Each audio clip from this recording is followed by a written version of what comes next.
Sehatra ny fambolena sy ny fiompiana nampy any Madagasikara amin'izay sehatra izay Suisse nanamafy ny fahavononany amin'izany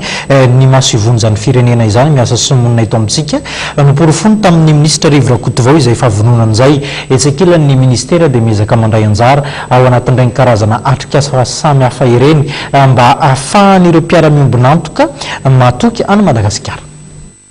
Fiara-miasa matotra no mipetraka eto amin'ny Madagasikara sy i Suisse eo amin'ny sehatra ny fambolena sy ny fiompiana. Io no nivohitra tamin'ny Sionan'Andriamatoa Rivo Rakotovao, ministra eo anivon'ny fiadinan'ny Repoblika misana ny fambolena sy ny fiompiana sy Andriamatoa Philippe Brand, ambassadeur-ny Suisse eto Madagasikara. Miasa an'izay le zavatra le hoentina zay tena manala an'le olona mampitodika ny olona mitandro ny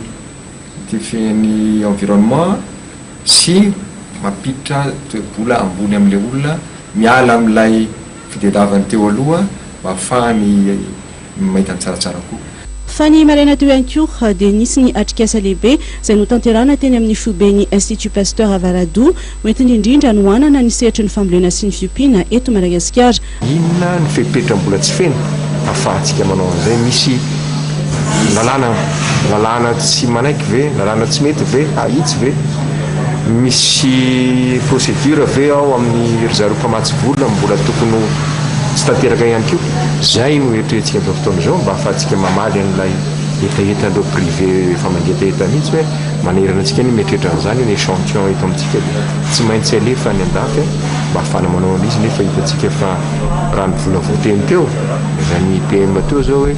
600 000 euro na mihoatra kelina zany ataoko hoe fa azo jerena akaiky zany miaraka amin'ireo partenaire antsika ireo. Marina fa ny fametrahana ny Madagasikara ho sombotry ny ranomasimbe indiana no ambopo entin'ny fitondram-panjakana ankehitriny indrindra ny eo anivon'ny ministera misana ny fambolena sy ny fiompiana.